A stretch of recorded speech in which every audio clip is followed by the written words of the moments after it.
Vaya comienzo de semana. Murió a los 89 años el escritor y Nobel de Literatura Mario Vargas Llosa. Fue derrotado el correísmo en las elecciones de Ecuador. Bukele se lució triunfal con Donald Trump. Freno a los aranceles de chips, ordenadores y teléfonos. Las bolsas del mundo respiran después de las duras caídas. Consternación en Europa por un mortal ataque ruso en Ucrania. Te cuento sobre la polémica de una guardería en España, la detención de una periodista en Venezuela, lo último de la tragedia en República Dominicana, lo que está pasando en el Vaticano con Antonio Gaudí y más, porque también hay buenas noticias, gracias a nuestros artistas venezolanos que la están rompiendo en grande aquí y al otro lado del océano. Acompáñame a recorrer el mundo y sus historias con el tono que nos une en este resumen de noticias desde Europa. Soy Goizader Azúa, en Madrid. Gracias de antemano por estar aquí. Te invito a suscribirte a mi canal y compartir tus opiniones sobre los temas que te interesan. Antes de comenzar, esta frase: nadie es libre en un país que no lo es. Mario Vargas Llosa.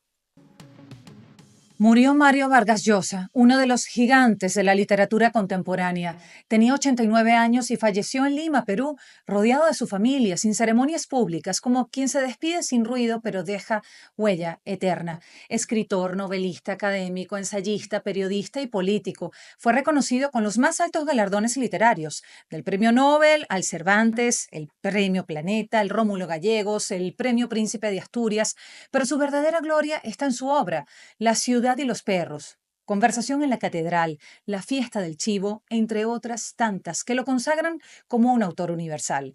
En 2023 publicó su última novela, Le dedico mi silencio, y se despidió también de su columna Piedra de Toque, desde donde opinó con libertad durante más de 30 años en el diario El País.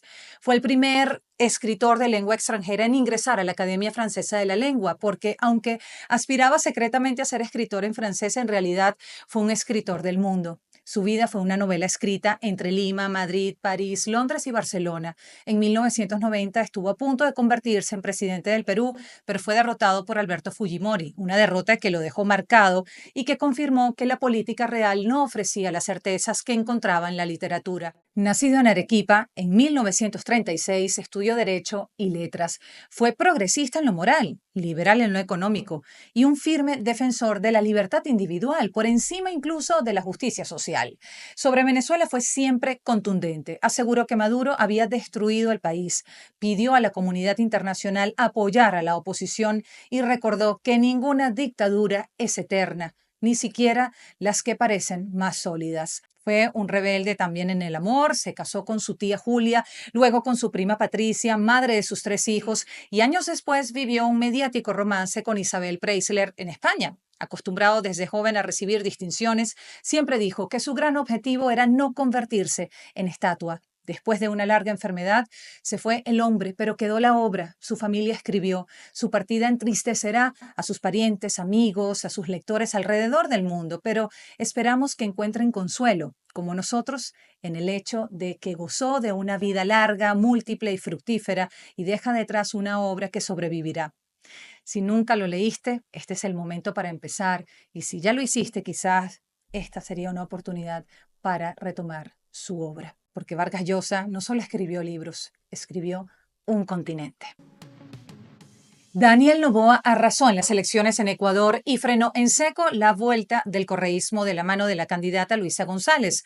Noboa fue reelegido presidente del país por más de 1 millón de votos, sumó el 56% de los votos contra el 44% de González en unas elecciones cuyas encuestas asomaban un estrecho margen, como sucedió en la primera vuelta, en las que Noboa ganó solo por 16,000 votos. Con más del 95% de las actas escrutadas, Luisa González desconoció los resultados y habló del mayor fraude que han visto los ecuatorianos. Vamos a pedir el reconteo y que se abran las urnas, dijo la candidata de izquierda. Por su parte, Noboa dijo que Ecuador votó al presidente más joven que ha trabajado por mejorar la vida de los ecuatorianos. Hoy es una jornada histórica, una victoria histórica de más de 10 puntos, que no deja duda de quién es el ganador, dijo Noboa al celebrar el triunfo. Noboa es hijo del hombre más rico del país y su madre, una de las asambleístas electas con más posibilidades de presidir la Asamblea Nacional. Es un empresario y político de 37 años adscrito al partido Acción Democrática Nacional y se convierte en el presidente más joven de América Latina y de la historia democrática de Ecuador, logrando una reelección para un mandato completo de 2025 a 2029, en el que continuará, como prometió, con su política de mano dura contra la delincuencia y de la liberación de la economía ecuatoriana. Además de las numerosas felicitaciones recibidas desde diferentes partes del mundo, el triunfo de Daniel Noboa fue reconocido de inmediato por los dirigentes de los partidos y movimientos políticos de su país, excepto del correísmo. De hecho, el expresidente Rafael Correa dijo en X que el triunfo de Noboa fue un crimen casi perfecto, pero se les pasó la mano. Lo cierto es que Ecuador volvió a cerrarle la puerta a Rafael Correa y la mayoría del electorado apostó por un nuevo liderazgo. Como dije, numerosos líderes políticos lo han felicitado, entre ellos la presidenta de la Comunidad de Madrid, Isabel Díaz Ayuso, la líder de las Fuerzas Democráticas, María Corina Machado, el presidente electo de Venezuela, Edmundo González Urrutia, y también el presidente de los Estados Unidos, Donald Trump, entre otros. Trump, de hecho, dijo en su red social Truth que Noboa será un gran líder para el maravilloso pueblo de Ecuador. No los defraudará. Al momento de hacer este resumen, ni el presidente de gobierno de España, Pedro Sánchez, ni su ministro de Relaciones Exteriores se habían pronunciado. ¿Nos están dando una señal? Lo cierto es que aquí en España residen aproximadamente 450.000 ecuatorianos. Nayib Bukele y Donald Trump se reunieron en el despacho oval de la Casa Blanca con el foco puesto en acuerdos sobre inmigración y seguridad entre ambos gobiernos, de El Salvador y Estados Unidos. Desde su regreso a la presidencia el pasado 20 de enero, Donald Trump se ha reunido con otros jefes de Estado de las Américas. Sin embargo, Bukele ha sido el primero en llegar a Washington, lo que subraya la relación especial entre ambos y el lugar que ocupa el también publicista centroamericano de 43 años en la agenda del presidente Donald Trump, tras sellar un contrato que implica la prestación de $6 millones por parte de Washington y del que se desconocen algunos detalles, pues El Salvador ha permitido el uso de su cárcel de máxima seguridad, el Centro de Confinamiento para el Terrorismo, conocido como SECOT, para albergar a supuestos criminales miembros de pandillas como la venezolana El Tren de Aragua o las maras salvatruchas MS-13.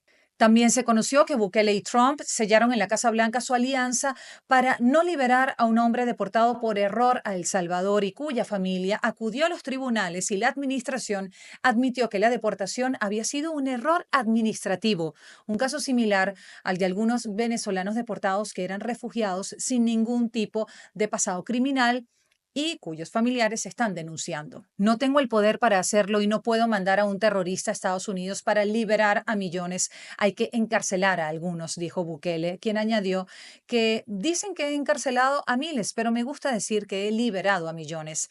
Según Trump, en lo que lleva en esta administración, se han registrado los mayores niveles de reclutamiento de criminales y las fuerzas norteamericanas han tenido las mejores cifras sin precedentes. Para Trump, Bukele es una gran ayuda y Estados Unidos se lo está agradeciendo. Las bolsas asiáticas se tiñen de verde tras varios días de fuertes caídas provocadas por la guerra de aranceles que mantiene en vilo a los mercados internacionales.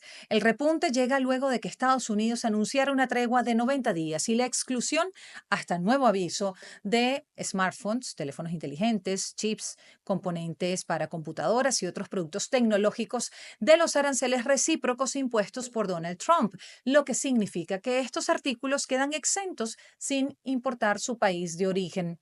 China ha recibido la noticia con cautela, calificándola como un pequeño paso para corregir un gran error y ha pedido a Washington eliminar por completo los gravámenes. Actualmente, Estados Unidos aplica un arancel del 10% al comercio global, con la gran excepción de China, que enfrenta una tasa del 145%. En respuesta, Pekín ha subido los suyos al 125%. Esta política ha incrementado la incertidumbre no solo en los mercados financieros, debilitando al dólar, sino también preocupando a los empresarios y consumidores quienes asumen el alza de los precios. Mientras tanto, la Unión Europea inicia una nueva fase de negociación mientras Trump insiste en que su objetivo es repatriar la industria, enriquecerla, hacer América rica otra vez y no depender de China. Aunque analistas coinciden en que proteger sectores estratégicos es válido, advierten que imponer aranceles de forma generalizada puede resultar contraproducente, ya que en el comercio global actual las barreras suelen aplicarse por sector y por producto, no de forma masiva. Además, en el mundo interconectado, el origen real de un producto, clave para definir si paga o no arancel, se determina por el porcentaje de valor generado en cada país, no simplemente por el lugar desde donde se exporta, lo que añade una capa de complejidad al ya tenso escenario del comercio internacional.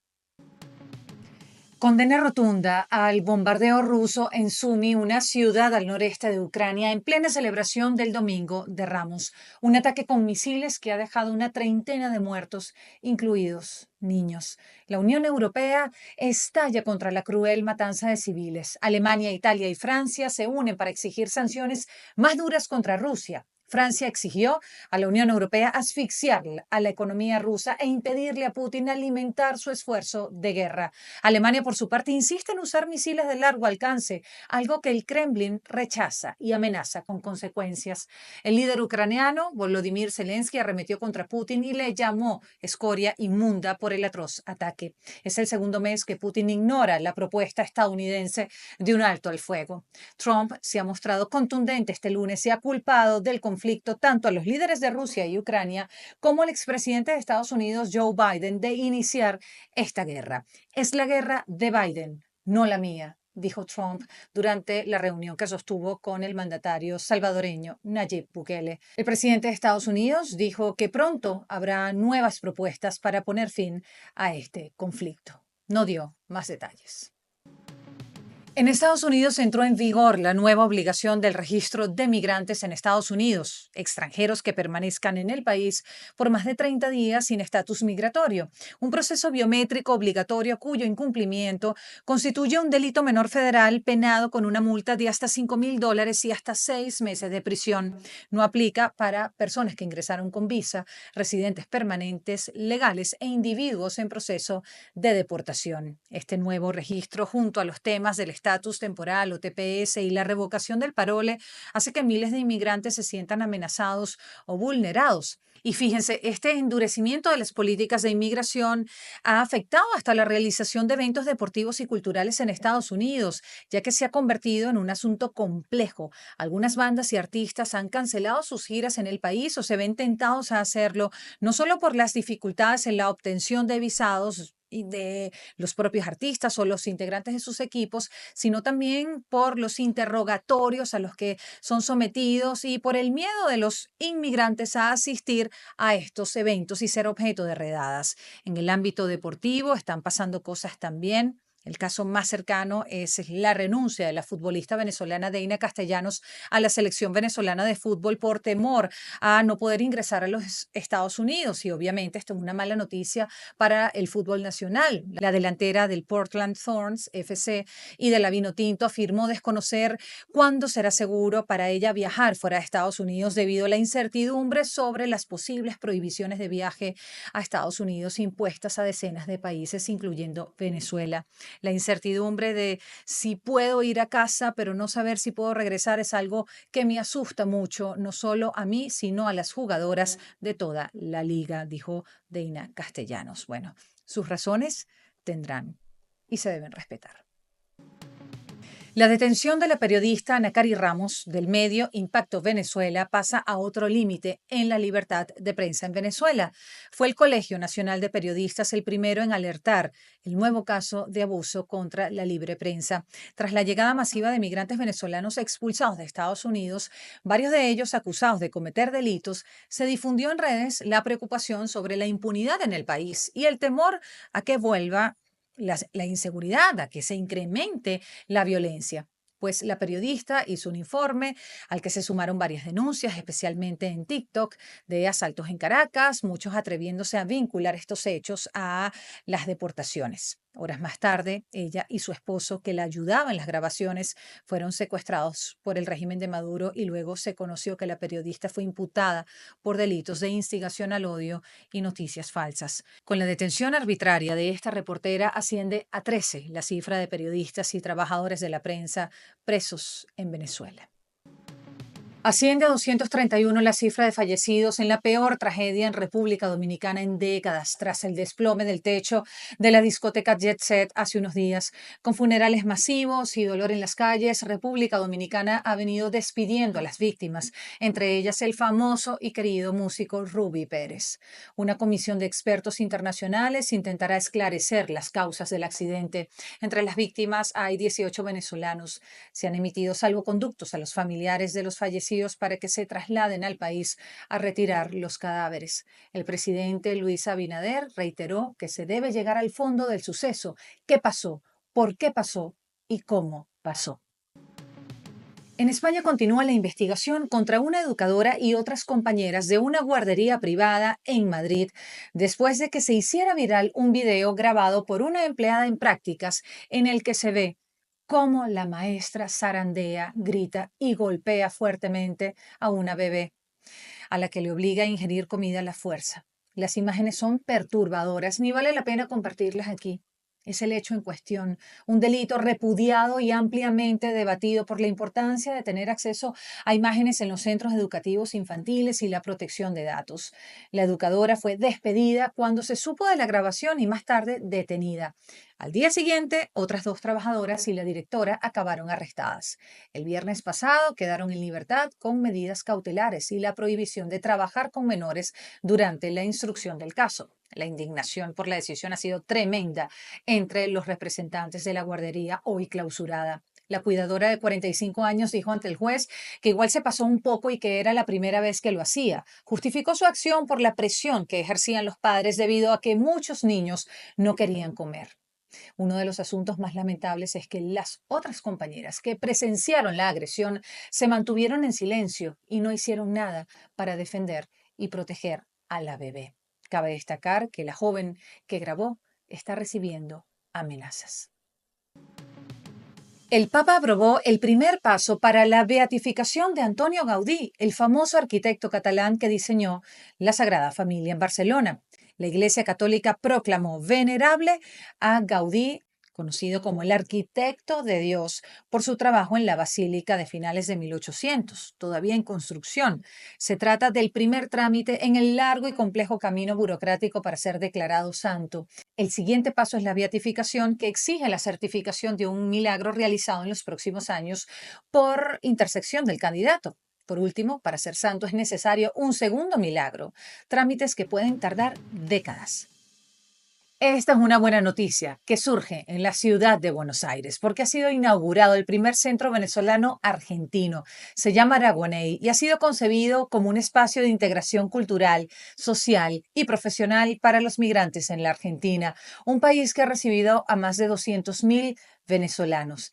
Y esto es importantísimo porque nosotros teniendo como referentes a españoles, italianos, a portugueses que hicieron vida en Venezuela, que crearon sus propios clubes y centros, pues que surja este primer espacio es una novedad y es una oportunidad. Se dice que hay una segunda fase del proyecto para que la Asociación de Médicos Venezolanos en Argentina pueda brindar atención básica y orientación a los migrantes. Asimismo, se proyecta que se construya un espacio para talleres y formación a emprendedores gastronómicos venezolanos en el país. Realmente felicidades a quienes hicieron esto posible y que esta iniciativa pueda replicarse en otros países. Famosos artistas como Lady Gaga, Post Malone y Green Day encabezan el cartel de la edición número 26 del Festival Coachella 2025, el festival de música más grande de Estados Unidos, que este año cuenta con menos participación latina que en años anteriores. No obstante, Venezuela dejó su huella en la primera tanda de conciertos en el festival, con presentaciones memorables a cargo de Rawayana junto a Danny Ocean, Arca y el maestro Gustavo Dudamel con la Filarmónica de Los Ángeles, quienes llevaron el talento y la cultura venezolana. Rawayana se armó de un grupo de invitados como Danny Ocean para ofrecer un concierto en el que quisieron dedicar a los venezolanos que todavía no han podido disfrutar de su música en su país natal. Todas las actuaciones se repetirán el segundo fin de semana. Bravo por nuestros músicos, por nuestra gente. Llegará el día en el que nuestros músicos, nuestros artistas, actuarán en libertad en Venezuela. Hablando de artistas venezolanos, Ale y Yorgaki, con su merenguetón Capaz, llegaron al número 1 de los 40 en España. Sí, lideran la lista de Semana Santa. Solo han necesitado 5 semanas para situarse en lo más alto. Se veía venir el triunfo de este tándem, ya que la canción se ha convertido en uno de los mayores éxitos virales en las últimas semanas en el ámbito de la música urbana. Y esto no es todo. Felicitamos también a Danny Ocean y Capo, cuyo tema, imagínate, es la subida más fuerte de la semana, asciende a 10 posiciones hasta quedarse en el número 22. Cuando escuché estas noticias en la radio sentí una profunda satisfacción. Chamos que se están dando durísimo, con autenticidad y esfuerzo en el mundo de la música urbana, porque detrás de estos temas hay muchos años de trabajo. Si aún no has escuchado a estos músicos, pues es momento de quedarte en YouTube y buscarlos. Eso sí, suscríbete primero a mi canal para seguir recorriendo el mundo y sus historias con el tono que nos une. En este resumen de noticias desde Europa, soy Goiza de Arazúa en Madrid. Recuerda que la mejor noticia eres tú. Te deseo una semana estupenda. Seguimos.